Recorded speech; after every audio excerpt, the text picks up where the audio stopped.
Manga Man here, coming at you with another video from the Otaku Vault. And what do I have for today is another installment in the Y Top 5 series, where I discussed my choices in the video I made a while back about the top 5 manga and anime of the decade.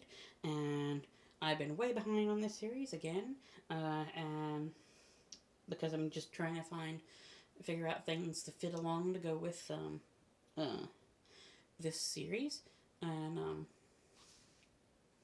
so number 4 for this series, the manga for number 4 was Noragami. So Noragami, it is a manga that deals with the story of Yato. And Yato is a basically a homeless god, no shrine, no worshippers to be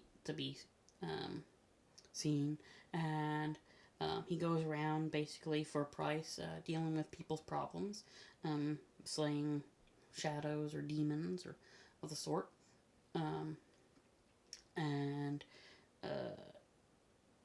basically the story deals with him dealing with his problems, being homeless and not having any worshippers and trying to gain riches and to gain the things he always wished he had. And he basically ends up running into a girl named Hiyori, who basically gets separated through a accident involving a truck, trying to help someone out. Gets separated, or her soul gets separated from her body on occasion now, and so she ends up being she ends up going out of her body and roaming around the far shore, which is the world where the gods and goddesses of Japan roam and do what they do as gods and goddesses, and then also she then comes back to her body on the near shore, which the near shore is obviously where the normal world where everybody resides and lives. And so Yato promises that he is going to find a way to put her back in her body so she doesn't constantly escape it or get pulled out of it and into his world.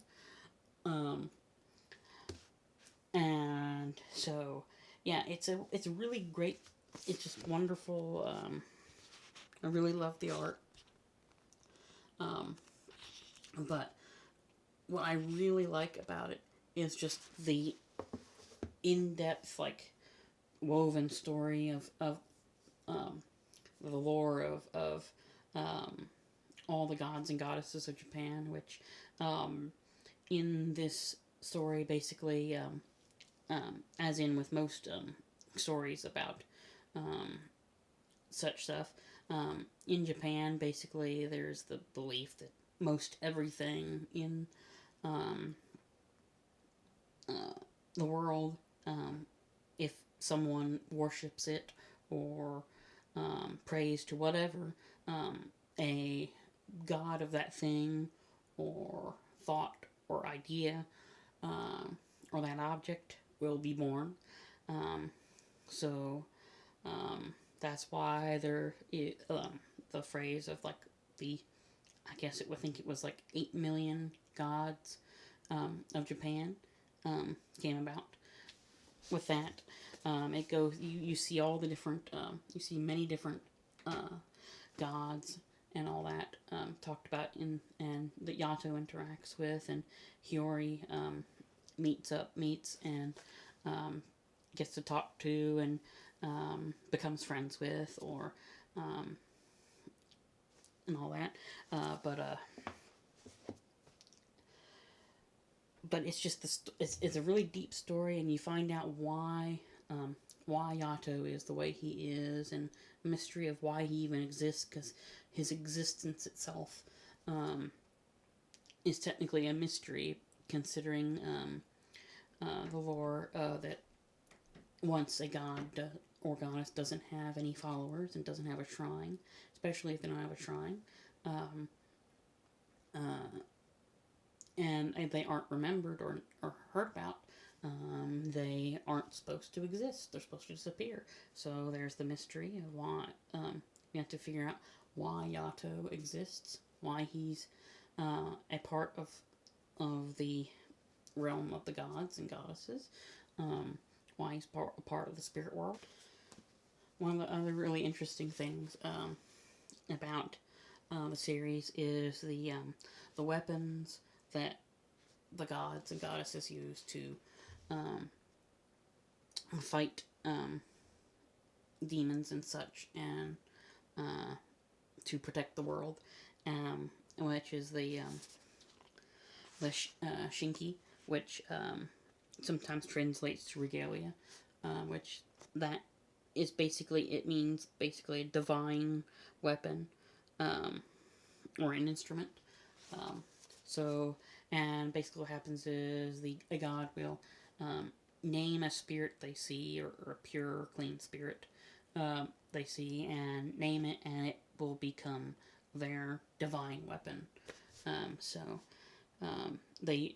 when that happens, they give the spirit a name, and then sometimes it just depends. It really unknown why, but each spirit will form into a different style of weapon or item, that magical item that is used by their master to fight all these different evils and protect the world. So it's really fascinating, just to see what they turn into, and then the secret behind the naming and those weapons and all that. It's really great. It's just a lot of different lore and info, the type of stuff that I really like. That is also loosely based, or not really loosely based, but it's more like just touching on the different histories and beliefs of Japan. Granted, a lot of this, of course, it's fiction, but it does touch on like the different gods and goddesses were prevalent, and sometimes still prevalent around and believed in Japan. And also, I am a sucker for eye-catching covers and spines, which I just love all the colors. Just looks wonderful, and looks great on the shelf after a read.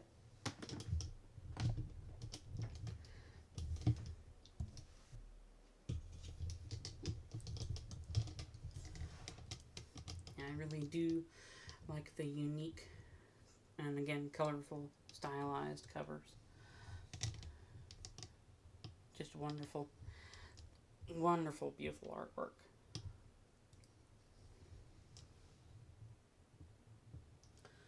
Really nice, beautiful.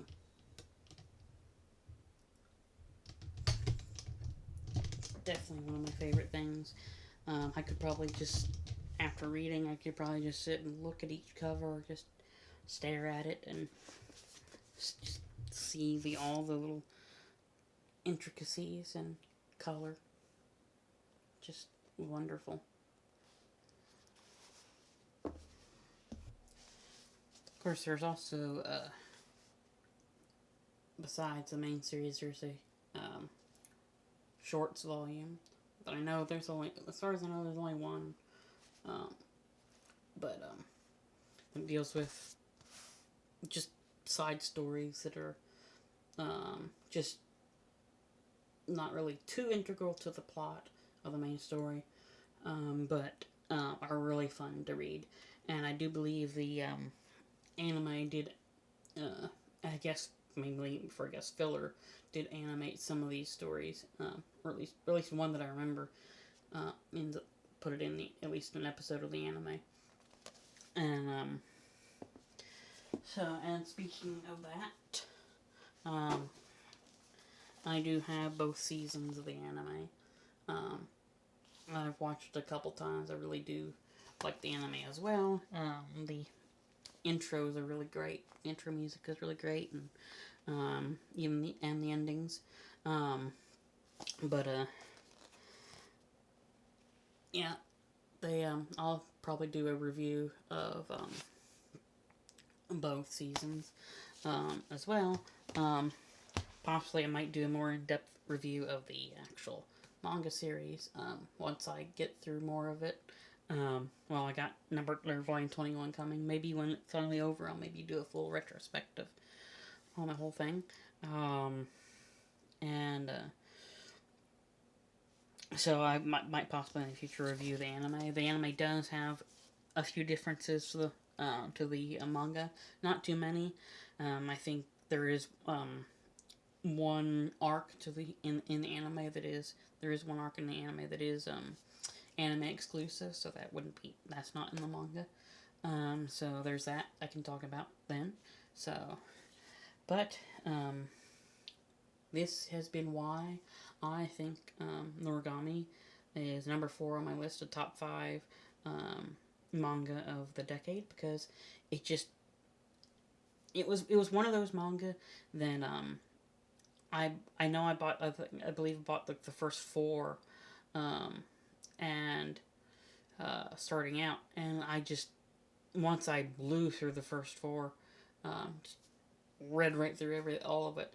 I think it was either the same day or maybe the next day when I had time, that I went right out and bought, I believe, the next 3 volumes, because they didn't have 8 at the time there, I think is what happened. And so, yeah, it was just one that I just had to have the next volume. And I will say that